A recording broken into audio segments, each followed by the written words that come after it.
Hello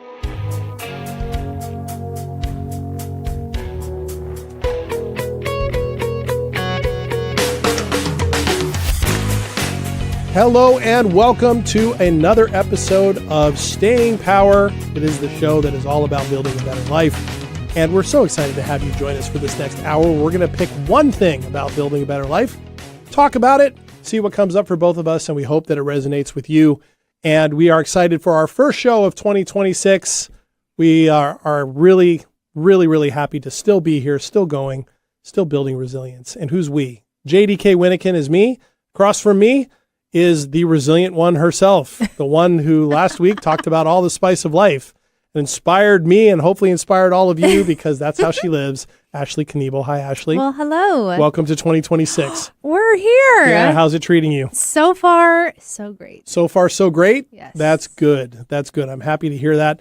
And of course, now everybody's sort of starting to quote unquote get back to normal, right? We are underway. Right. We are underway, which is always an interesting experience, isn't it? It is. It is. And that's what we're going to talk about today, Ashley, because as fun as the holidays are, and they're an opportunity for lots of different things, for family, celebration, reflection, intention, creating new goals, all those types of things, we inevitably get back to the day in, day out. Yep. And what that means, grind. right? So all the parties are over, the confetti's dropped, Christmas trees are gone, wrapping papers put back, all those things. Christmas lights have all come down, are on their way. So I'm thinking we talk today about how do we settle back in without falling flat, Okay. right? I like that. Kind of building off of what we talked about last week, Sure. right? And it's a quiet shift, isn't it? Right? We get back to work, right? Which feels familiar. I'm sure you're going through that, right? I am as well. Yep. You know, the doubts, fears, feelings about the holidays have been replaced by new fears, feelings, and doubts about January or about the new year or about just kind of getting back to life. So I thought we could spend the episode talking about what actually makes change, what makes novelty stick, Okay. right? Because we talked last week really enthusiastically, and I thought, it was a really fun conversation about that spice of life, the excitement, finding that newness and things. But those newness, in order to stick, it has to get out of the novelty phase. True. And has to continue. And sometimes that can feel like drudgery. Sometimes it can feel like there's something wrong, right? There's sort of a malaise, right? So I'd like to talk today about why that drop is normal. Okay. And why it's actually a welcome thing. Oh, that would probably be a good thing. Okay. So why would you say off the top of your head, why would that drop off be a good thing to start with? That drop off that we're all sort of feeling right now. Why might that be a good thing, even if it doesn't feel great in the moment? I would say if you had some good habits and routines established prior to the giant dopamine rush that the holidays are, because that's kind of what they are. They're very extended. I mean, and that could be dependent on like what kind of holiday you had, if it was a really great one or if it wasn't, but there's a constant like roller coaster that we're going through for a few weeks. And then all of a sudden you come back and you nestle back into your usual, normal, what that looks like. And yes, like you said, it certainly feels like a drop off. Like it's a night and day change all of a sudden. And we know it's coming, but it still happens and we still feel that way. But it gives at least me an opportunity to nestle back into maybe some of the habits and routines that best served me prior, that maybe because of holidays and time off and whatnot, that I had gotten away from them a little bit, stepping back into them, but with a fresher face and perspective than when I last left them. Because it's been a little while. Yeah. Right. Yeah. Because I might not be getting up at 5 every morning during the holidays. Right. you know, and things you like not. that. And doing like my personal development that early in the morning, or things like that. Right. And there is a part of that can feel kind of good, because it's like kind of like putting on a cozy, warm jacket that you know it's going to feel great when you put it on. When you put it back on, you're like, oh yeah, that's right. This is good. Absolutely. Okay. First of all, I love that answer because it's right from the top of your head, right? It also is so in line Really? with so much of what I think is important Oh. for us to talk about with this. Oftentimes, we can equate the loss of excitement with the loss of progress or the loss of motivation, right? We get excited about the things we want to do in the new year. And then a week or so later, a few weeks later, month later, we're not as excited about it as we were. And we can feel like, okay, that means I'm losing my motivation or I'm losing the progress I'm making. That is not necessarily true, right? It's not that. And it also, I think, helps to know how this works inside of us, right? Dopamine decreases as novelty fades.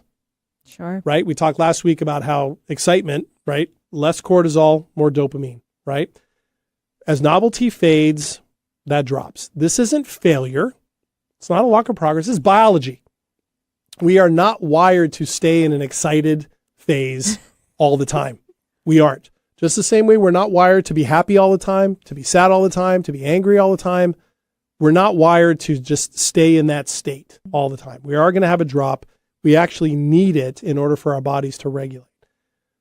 The brain seeks efficiency in the end, right? The novelty is exciting, but the brain wants the body and ourselves, our sense of self, to settle into efficient existence.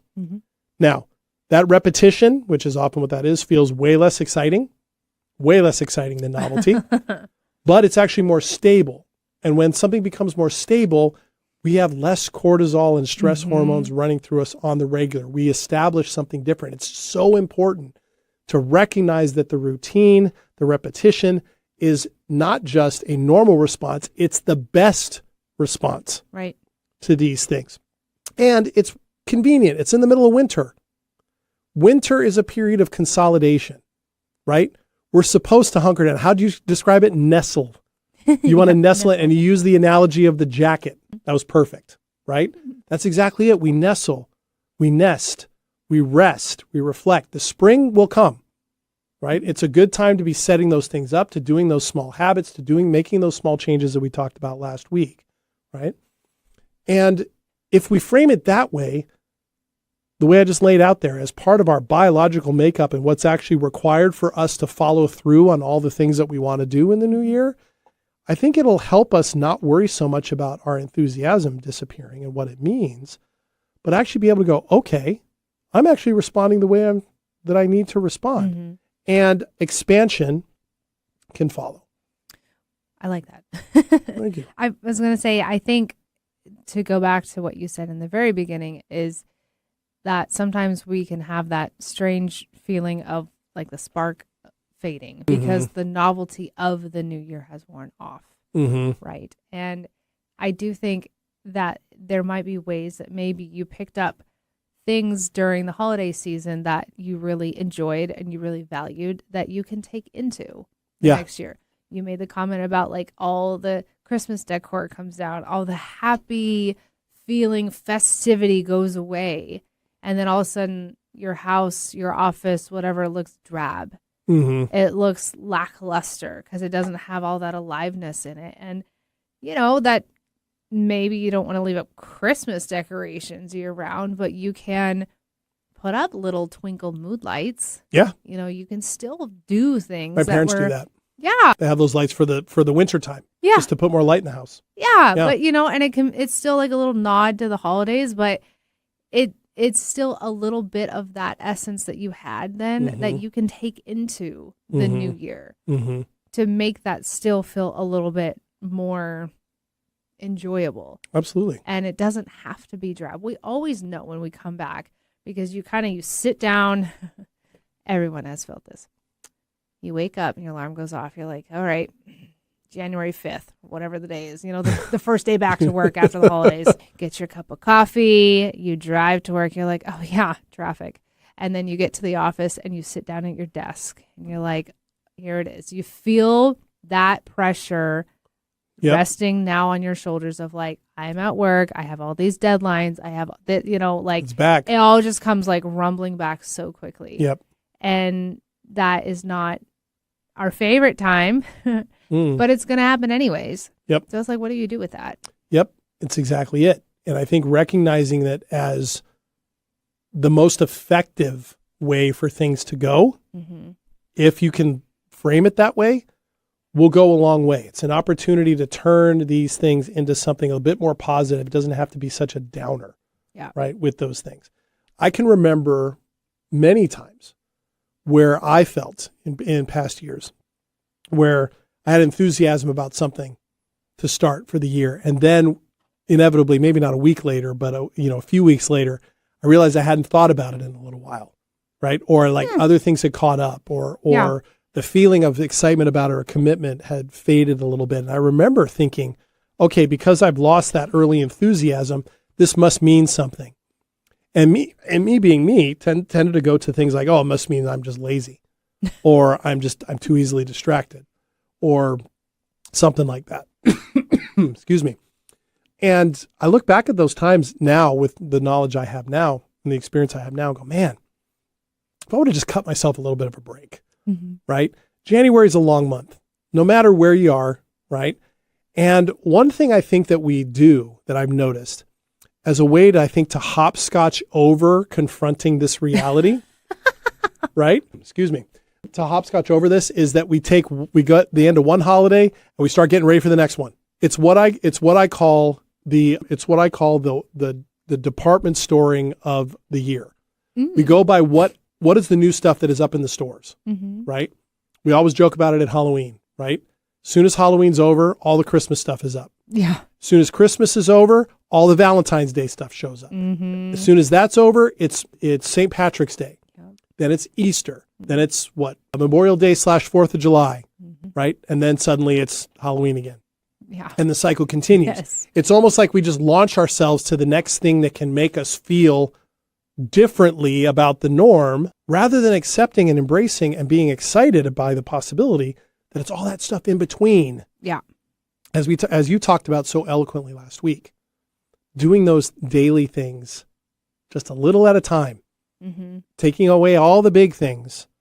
That's the way we can measure our progress over the course of a year. Well, you can use those holidays that we jump forward through all the time, that we're looking forward to all the time, as like your benchmarks of like, what can I get done between now and the next holiday? What can I accomplish? What can I change in my life? What can I alter in my life? Yeah, a little more bite-sized, right? Yeah. Yeah. See, that's a better way to look about it. Like a whole year. Right. Right, exactly. I just find it so interesting that we always seem to be chasing what's the next thing I'm going to do that's out of my ordinary.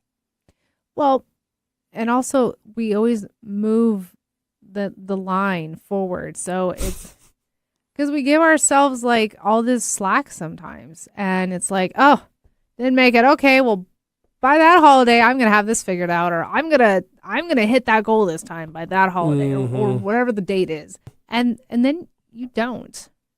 Yeah. And more than likely, you're not.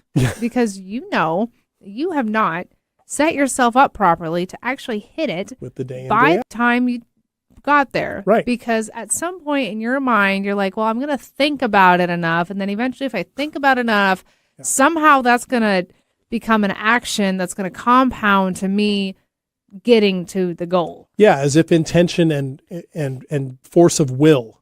Yeah. Somehow by osmosis will make it happen. Right. Right. It's the equivalent of saying, I want to make sure I feel ripped and cut, by the such and such a time, and then just thinking about it so much instead of going and actually doing it. It is always a chuckle, and all of my lovely fellow gym people will understand this one, that, there are some of us that have been slogging through the dark days to get to the gym and work out and whatnot. And then when it comes May-ish, possibly June, all of a sudden the gyms are full again because everyone's trying to get really cut for the summer. Like 2 weeks. Right, for the summer. Summer. Right. And I'm like, haha, funny. First of all, you're scrolling on the bench that I would like to use, so move aside.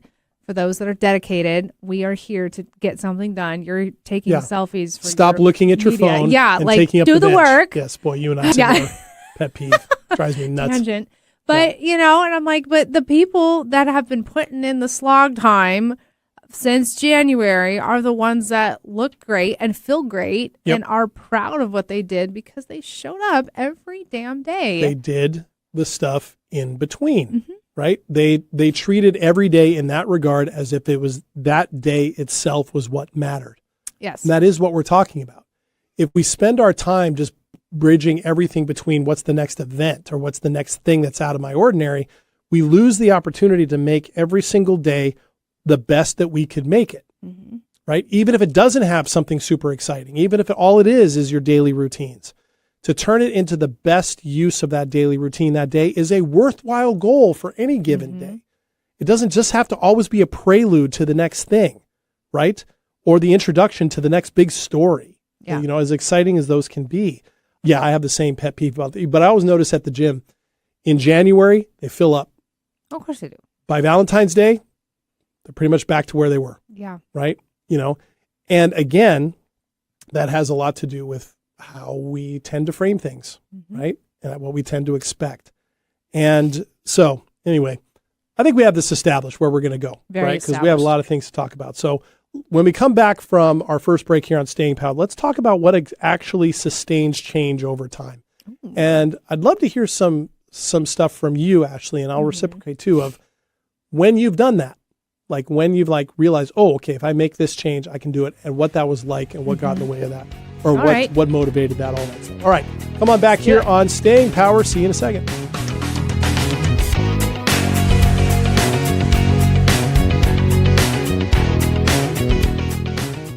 Talking about guns with others might not always feel comfortable, but it could save a life. Here's a way to start a conversation.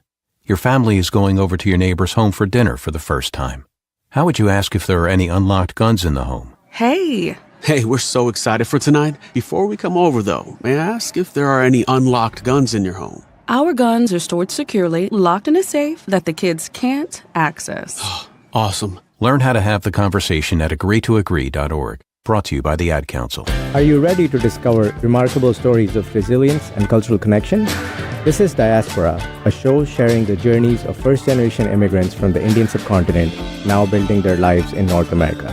Inspiring, insightful, and always engaging, Diaspora offers a unique perspective on the immigrant experience.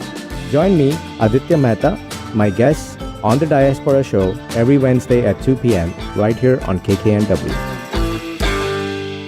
Alternative Talk 1150. Talk radio for the body, mind, and soul.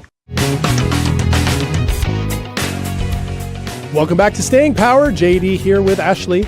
And we're happy to have you here in our first episode of 2026. And today we're talking about normalizing the dip after the holidays. So I don't think that would be a good title of the episode, but nevertheless, that's what we're talking about. And that is essentially how do we adjust to things getting quote unquote back to normal, the day in, day out, the mundane, that type of thing. And hopefully in the first segment, we illustrated really clearly why there are ways to embrace this, rather than fear it or dread it or make some huge assignment about what it all means coming out of the enthusiasm and excitement and newness of the holidays. So, Ashley, I asked you to think about before the break, so you've had a whole whopping minute to think about it. An example of a time where that has happened with you, right? Where something like enthusiasm disappeared, or you were wondering about something, or a time maybe where you discovered doing that back day in, day out, making each day. You've talked about it before on the show, where you want to make each day work. You want to find something good in it. You want to find something was there a before and after of that? Is there an experience that you've had, something you do now? What came to mind with you when I asked you about that? There's a couple things. One was an example of, there was one point in time when I did hire an online fitness coach to help me kind of get through a rough patch of things where I'm like, I have enough brains and knowledge to know this, to do this myself, but there is the accountability piece that is great to have with a coach. And obviously a coach can kind of help expedite you with those things. So I am all for getting a coach that is good and sound and understands you. And I had one and it was great. And she was online, which was even better because then I just kind of sent in it was enough accountability for me. Right. And it was, I think I had her for 4.5 months and definitely saw a lot of progress.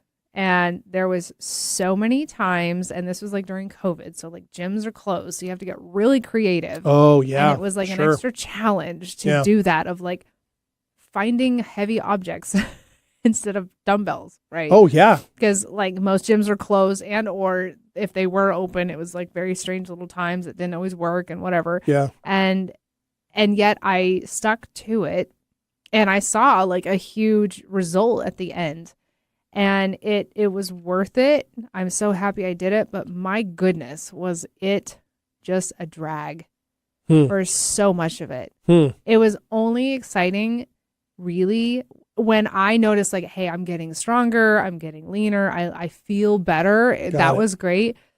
But there was definitely some times where it was like, do I really want to keep doing this? Am I good enough, happy enough with my progress? Do I want to keep going? And this is coming from someone who's like dedicated and loves health and being fit. And you were dedicated to that before this. Yeah. And yes, it wasn't like you were coming to this brand new. It wasn't my first rodeo with it. This was like, I had already done this before, and it was worth it. But my goodness, like going through that, and just then I would look back and be like, but this is where I started.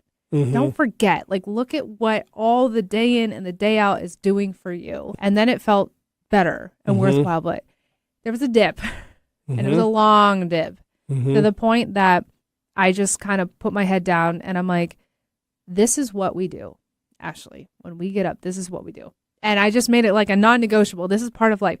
You get up and you wake up, you open your eyeballs and you take a deep breath and you start your day and you make your breakfast and and you also work out.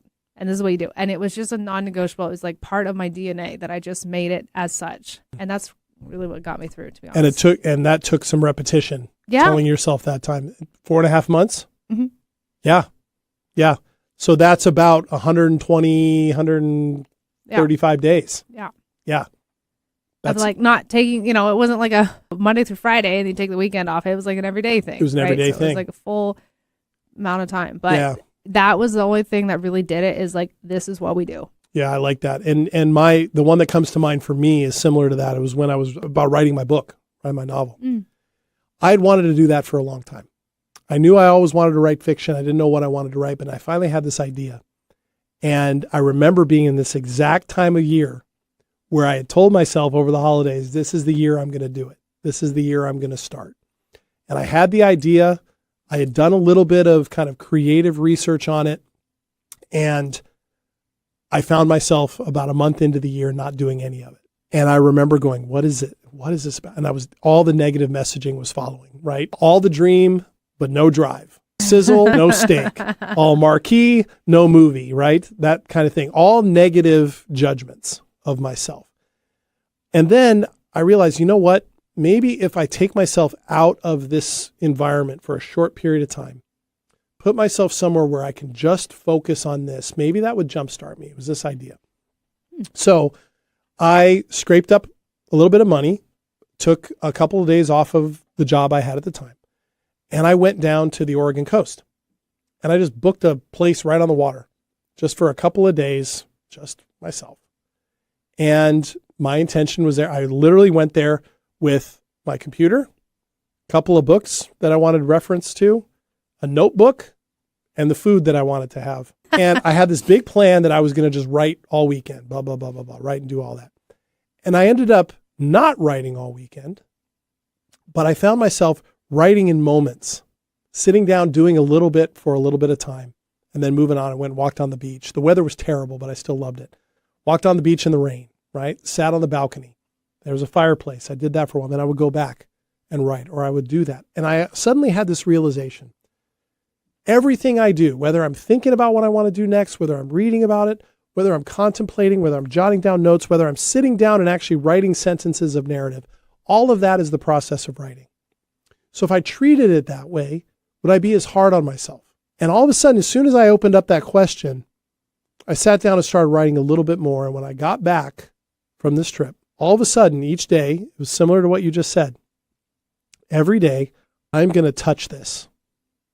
Some way, shape, or form, I'm going to touch this. And I don't necessarily know what that's going to look like each day, but I'm going to touch that. Some days I wrote a sentence. Other days I'm like, oh gosh, I have no idea what to do, but I said I would do this. I have no idea what to do. And all of a sudden I write 4 pages. Wow. Yeah. And what happened was over the course of about 6 months, engaging that every day, I suddenly found traction. And before I knew it, I had a couple of chapters done. And I went, okay, do I have everything framed the right way? And all of a sudden the momentum built and a kind of a similar attitude came about. This is what I do. Every day I touch this project. That's what I do. How much I'm able to depends. We'll see what happens. It got me started. And by the end of that year, I was well underway. It took me 3 years to write that book, but I was well underway in that first year. And it just started from that. So, it had to become normal, right? Yes. And it had to become normal in the context of my own life. And I had to accept that about myself. Yeah. Right? Because I was holding myself to a standard that nobody else was holding me to. I mean, it's kind of funny when you create this idea and this vision of yourself and who you think you're going to be. And then you're like, okay, I want to incorporate this into my life. So when I do that, then I'm going to look like this person. And then we have that vision. We start doing that thing. And then we don't end up there. We end up over there. We're like, well, I don't look like the person I thought I was going to look like. But it's interesting when you do that, because even though you may not look like what you envisioned, you still did the thing. Yeah. Yeah. And then it's that realization of like, oh, I did it. Right. I'm still showing up. This is what it was supposed to be. This is what somebody who practices that, who's a writer, this is what they look like. They don't look like what I envision them to look like. No. Studious, writing with, constant, super disciplined all the time. Pouring over the paper with the midnight oil burning and, like all the dramatics. That I ended up having those days too. But yeah. But you know what I mean? I do. We give it this idea and then the reality isn't always a match. And sometimes we get disappointed by that. Yeah. But actually, I think and of course it's me. So I get excited and like, oh my gosh, look. When I realize, I'll look back, I'm like, oh, I've been doing this for like a whole month. And I didn't realize it, and I'm like, wow, I really set time aside and I really did that. I look back at myself and laugh and chuckle like, oh man, talk about me sweating something for nothing, or like, oh wow, talk about me learning an interesting lesson, because those standards tend to be external ones, right?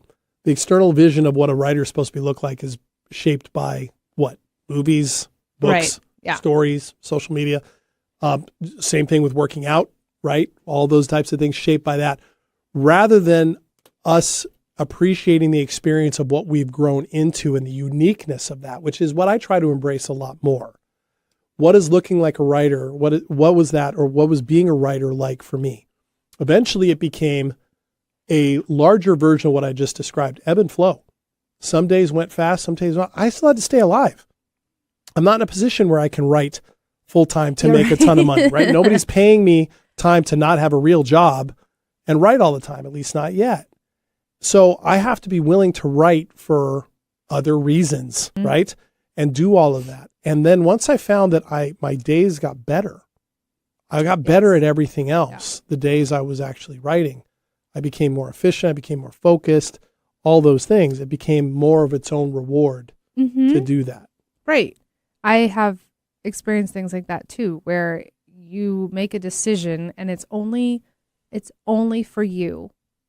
It is not something that you do to benefit anybody else but you, because it's something for you. It feels good, or it satisfies something, or you feel proud of yourself for doing it. And with things like that, it's like, even if you had a long day, even if you are tired, or, whatever happened, and normal reasons and excuses would come up and you're like, oh, just not today. Yeah. But if you're doing something that's solely for you, that you're really sold on and you feel deep down is right, you'll find the energy for it. You'll find the time for it. And everything else the time will find it as well. Everything else you have to do will adjust to that. Yes. Yes. It really will. And I think some people may not believe that, but I would challenge that they haven't done something for themselves yet to know that. Yeah, or at least framing it that way, right? That's the thing. I've said many times on the show before, I never consider the amount of time I spend cooking something to be wasted time. I never do. And yet everything else I need to do, I find the time to do it, right? Those things settle in. It was the same thing when I was writing my book, right? All the other things I needed to get done got done, right? I mean, we can find ways to do that. I think that's a really important point you've just made, because I know this isn't a word, but regularizing these things, right? And it sounds similar to regulation, but that's what we're talking about, right? Regulation eventually takes over from motivation. And motivation has to lead into regulation, which means it's going to feel mundane sometimes. It's going to feel like it's just the thing you do. But like you said last week, if you can find the thing you like in that each day, even if that thing is, this is what I do, and I'm reaffirming that part of me every single day, that's motivates that. That's creating a system. And that system of doing that every day takes over for willpower. Yeah. Right? Which is why in anything, if you're trying to win over something on willpower every single day, you're not going to win. You have to turn it into something that's regularized. I know it's not a word, but I used it twice. So I'm here for it. I made up plenty of words in 2025, so it is your turn. Yeah.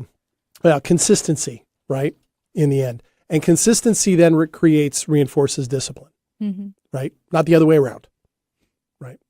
So I like that part. Anyway. Nice. Good stuff. Speaking of those things, right? We've had a week now on our own commitments. Are we going to check in? Yeah, we need to check. This is as good a time as any. How are we doing? Just to remind you, if you did not listen to last week's episode, Ashley and I decided to put our money where our mouth is in 2026, and it's 10 years off, 2026, by kind of pushing ourselves to do a new thing. And myself, I committed to introducing myself to a new person every single day of the year. Ashley, remind everybody what you committed to. I chose to learn a new language and spending roughly an hour, which breaks down, I'll say, about 10 to 15 minutes a day. So even a little more than that. Yeah, give or take. Minimum of an hour per week of learning a new language. And it's Spanish. I suppose. Yes, I chose Spanish. Okay, so let's check in on that because we said we would. Yes. Ashley, you go first. Okay, well, I'm not going to speak in Spanish because I'm not there yet. But I certainly have spent some time studying the language and practicing. And my assistant, like I said last episode, is fluent in Spanish. So it's been really fun because there's certain things I've had her do where I'm like, okay, if I don't ask this in Spanish, or if I don't say this in Spanish, or I don't say some of it because I'm still like so new to it, but if I don't use Spanish in there at all, you're not allowed to respond. Oh. So I have to prompt her somehow to, like, if I'm asking her a question, I have to use Spanish in it somehow. Oh, interesting. Interesting. Because I'm like, I have to, like, the best way to utilize something you're learning is practicing it. Yeah. And I'm like, so practice what I'm preaching to So myself. you have to like look up what words are for various things? I have, like I said, I doesn't have to ask the whole thing. So if I can start to ask like who, or, very basic. Donde está? Yeah. Like, then she can respond back to me. Got it. Which I ask her a lot of stuff throughout the day. So it's great and frustrating at the same time. That's going to build up though over time. It'll be interesting what you say in a month with that, right? And then of course you're going to learn what the Spanish word is for everything in your office and all that. Probably. And the article, is it L or is it la, right? All that. Okay. So it's going. It's going. Okay. It's been really rough. It's been really rough? It's just like bumpy, Yeah. Oh yeah. Well, I can relate. I can relate to bumpy. That, you'd said to me when I told you what I was going to do, is like, wow, that's a commitment, meeting a new person every day. And it is, and meaning introducing myself, and it does not count if someone introduces themselves to me. Okay. So I have to introduce myself to somebody. And it's been interesting. I've done it, but the idea of being intentional about it creates a different dynamic. Yeah. Because everywhere I go is possible. It could be somebody. Right? Yeah. And so who do I want it to be? The very act of being out there, aware that I'm going to do this, who do I want it to be? How do I want to evaluate that? Do I just trust that a moment will happen in front of me where I go, yep, this is the person to introduce myself to? Or is it somebody that I seek out? And then why am I seeking them out is another question. So interesting. It's very interesting. You know what? This is like, I feel like people who want to get back in the dating world, like get off the apps and do what JD's doing. There is something to be said about that if you can do it, and not because that's what I've been pursuing. No, but I just, the act of like getting comfortable introducing yourself to somebody you don't know and learning how to conversate with people you don't know. Yeah. It's such a great skill. Yeah. It's actually proven interesting in the sense of not just because it's changed how I'm interacting or how I'm viewing my day, just going from point A to point B, but also the reactions have been interesting. Reactions have been very interesting. Well received. Yes.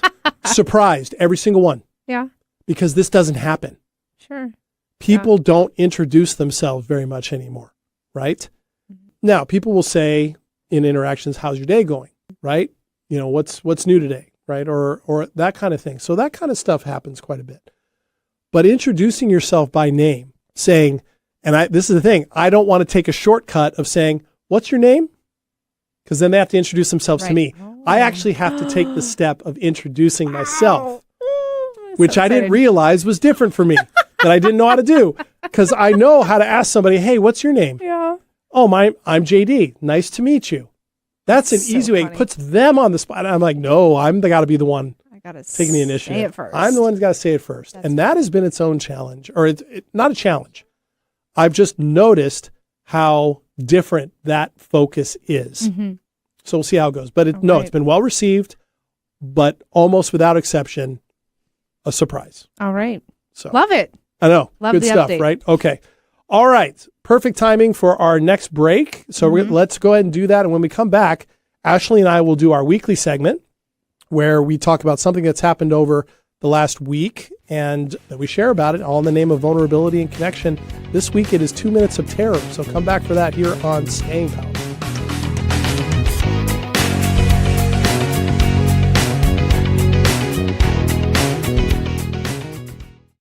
Imagine home. The smell of coffee, the sound of a lawnmower, the sun's warmth on your face. Free to be yourself, surrounded by love that helps you grow. This is a place to call home. That's an American dream we all deserve. But in 50% of U.S. states, you could legally be denied housing if you are LGBTQ+. Get the facts and hear real stories at lovehasnolabels.com. Brought to you by Love Has No Labels and the Ad Council. Hello, I'm Chris Erdman. Every Wednesday at 8 a.m. on KKNW, I sit down with inspiring entrepreneurs, creative minds, and game changers to uncover the real stories behind their business. On my show, Made of More, we explore the challenges that they've overcome, the breakthroughs that they've celebrated, and the mindset that drives them forward. If you're ready to unlock your full entrepreneurial potential, Made of More is the show for you, because here we know you are made of more. Every Wednesday at 8 a.m. on KKNW. Be sure to support the sponsors of your favorite shows on Alternative Talk 1150. Welcome back to Staying Power. JD here with Ashley. Hello. And we are talking about how to kind of bounce back from the holidays and the importance of kind of normalizing all those things and maximizing each day and not treating it as something that is just kind of mundane all the time, right? Or doesn't have some level of importance. Because that's really where we need to be, right? It's not just a reality. It's actually where we need to be biologically, emotionally, and intellectually. All right. So before we get into practical suggestions, Ashley, let's do our weekly segment. As I said before the break, it is 2 Minutes of Terror. Here we go.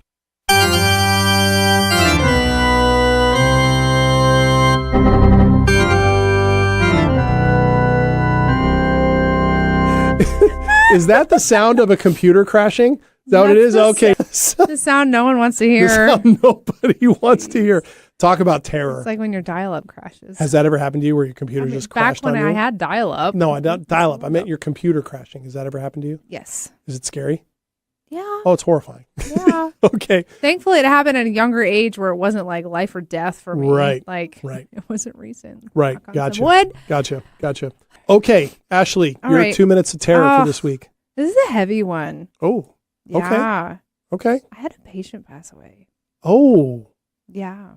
unexpectedly? Mm-hmm. I guess every passing away is Yeah. unexpected. I mean, but- like, there's some that you're like, okay, we know this is coming. But yes, I got Oh, a call from the wife oh, about wow. it. And it was a patient that I really enjoyed and thought was, older person. So obviously their time was coming near, but was certainly not expecting that. Oh, wow. So it was really, unsettling.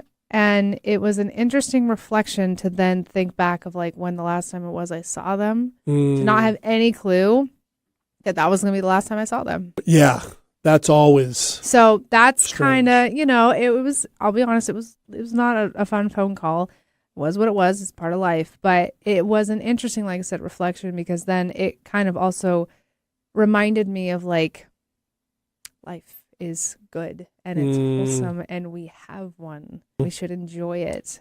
And nothing's guaranteed. Yeah. Even in the dip of life, the mundane, when you come back from holidays and stuff, like we still have our life. We're still above ground. Every day we wake up is a win just by itself. Yeah. Wow. I'm really sorry about that. That's hard. That probably hit your office pretty hard too, I would think. Yeah.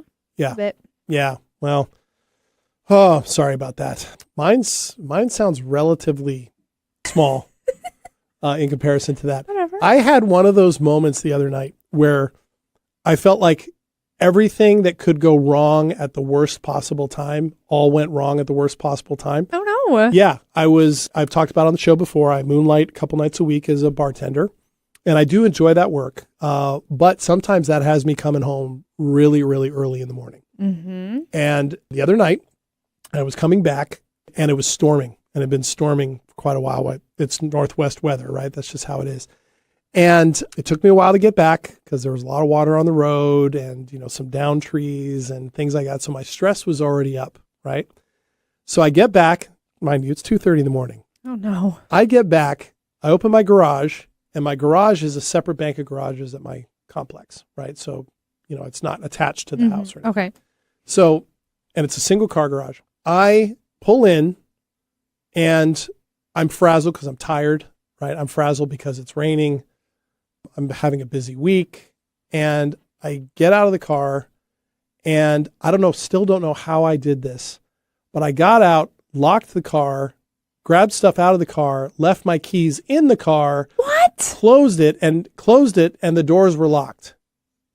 So you're like locked in the garage. I locked myself out of the car, which by itself is not a problem I could address the next day, but my house keys are in the car with the car keys. Oh my goodness. So I'm like, of course, this is what will happen. But then, for whatever reason, somehow, the garage door wouldn't come down. It's pouring rain. Garage door won't come down, right? And I'm thinking, okay, there must be a problem here. So I notice it's off the track, right? So I fix that. I have to reach over the top of the car, fix that. And so then I'm like, okay. So I close it, still not having solved getting the keys out of the car. So I close the garage door behind me, and I'm standing out there on the other side of the closed garage door with no house keys at 2:30 in the morning going, what did I just do? Why did I close the garage door? Because I still need to get my keys out of the car. So I go to open the garage door again to get back to the problem. The power to the entire bank of garage doors goes out. So suddenly I can't get into the garage, and the garage is old. Movie? It was horrible, and I was the only person in this, and I'm looking around going, I hope nobody can see this. Oh my goodness! But yeah, so I had to force open the door. Oh. To get back in there. Ooh. And so I'm trying to think about, okay, how can I do this? How can I do this? Well, it's a newer car, so I'm still learning all the things. But I actually learned I figured out there's a way to open the car door. Okay. So I figured that out and got it. But by that time, it had taken 15 minutes. It's in the middle of the night. The power is out in the garage. So I'm wondering, is the power out at home? It was just a comedy of errors. This is reminding me of, I don't remember which episode it was. It was probably about a month or two ago now, where you were telling that story where you like left the house and you left your phone inside or something. Yeah. So then you go back in and then you leave and then you forgot your keys. Yeah. So you go back inside Yeah. and then you Yep. you kept losing your stuff everywhere. Kept losing my stuff. And yeah, it was bananas. It was just bananas. So anyway, it wasn't so much terror as it was just, okay, what am I going to do? And if I had to, I don't know where I was going to sleep. Like, right. it was I mean, but that's the point of these, these segments is we call it a terror, but it's not like a scary thing. Not necessarily. Yeah. It's like a vulnerable moment or a difficult moment or a hard moment. It is a moment of vulnerability to let other people know that you're normal like we are. Yeah, right. Yeah, we're normal like you are. I mean, it's just kind of those things. Yeah. So by the time I got back in the house, I hope you slept really well that night. It did, but it was 3 a.m. by the time I got back in. And you're like, wow, the sun's going to come up. Oh, man. I actually thought about staying up and just going to the gym. It opened at 5, but I decided that wouldn't be the best idea. So anyway, we'll see. Okay. All right. So back to that was funny. Yeah. You That was poor wild. thing. Yeah. Yeah. Interesting. Okay. So in the last segment today, what are some practical things that we could call, that we would suggest, right, Okay. from our experience as coaches and, based on things that we know work? What are things that people can do to settle in a little bit more to what is now kind of coming down off of the holidays and making each day count and recognizing that it's actually an asset, that it's actually required for us, for our health and for our growth, to get back into a routine and, kind of what's expected, right? Rather than anything else. So what are some things that come to mind for you, or things you use? I use, I do actually like one in particular, and you can use it kind of at any time, but it's like the idea of returning, not restarting, because I feel like there's a lot of pressure and whatnot in a restart, because it gives the idea of like the first time was a failure, so we're try again. Yeah. And if you're just returning to something, you're just picking up where you left off. Like the progress you did before is not lost. Right. Whereas in a restart, it feels like you got to forget everything else you did and you're starting all over from scratch. And, you're like getting out of jail and starting at go again. Like, no. Right. But returning to whatever it is, returning back to work, or if, you had your habit and your routine you were building and something happened and you had a few days where you couldn't do it and it's like, I'm just going to throw it all away. No. Return to it. Yeah. It's waiting there for you. I love that. You know what comes to mind for me? Something that I share with younger clients or clients that are gamers, and I have a lot of young men who love to game, and it's a thing for that. And that often gets such a bad rap, right? Because people can lose themselves in it for a long time. And it can certainly be that, right? It can be something where people escape from reality or from real, genuine one-on-one connection through that. At the same time, what's interesting is if we think about a game that we love, when you run out of lives, right? You don't go back to the beginning of the game. You go back to the level you were on. Yeah. And you start again, right? And you start again. And then you learn from the last time, right? You learn where all the hazards are. You learn when to jump, when to duck, right? When to shoot, when not to. You learn all that. And then, of course, you have opportunities and you keep coming back and you start again. And even if you, quote unquote, run out of lives, you just reboot the game and start where you left off. And we have that expectation. And people who are gamers love that challenge, right? Yeah. They love that. That's what drives them. And yet, somehow, they won't apply that to their own life as an expectation. Whereas if we treated life like that, like, okay, I don't have to go back to the beginning, but I can learn from what I just experienced and do things differently. If we approach things that way, it allows ourselves to give ourselves some grace. We're returning maybe to the beginning of the level, but we're not restarting. And everything we've learned has not suddenly been lost. I love that. I do like so if we can open ourselves up to that a little bit more, I think that would be good. Another one too, then this I think is important. If you're having a hard day, lower the bar. Yeah. Lower the bar, right? Some days suck. Some days are terrible. And some days they start off really well and then they suddenly go sideways, right? To use your example, the day you had before you got that phone call that you shared about 2 Minutes of Terror, the day you had before that was different than the day after that, I'm willing to guess, right? That's what happens. Lower the bar on hard days. If you have these things that you want to do or how you want to show up, and the day's hard, find something a little bit less than that. Still show up. If your commitment is to walk 20 minutes a day, but you're exhausted, get outside for 5. Right. And then return, right? Building off what you said. Well, return the next day.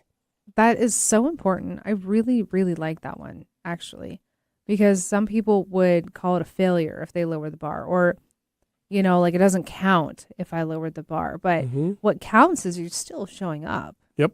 You're still putting in the work. The effort is still going there. It may not go the duration as to what you had originally anticipated, but to give yourself enough grace and understanding that, like, hey, this was hard. I'm not being lazy. I'm not skirting out on my commitments and things that I decided was going to do.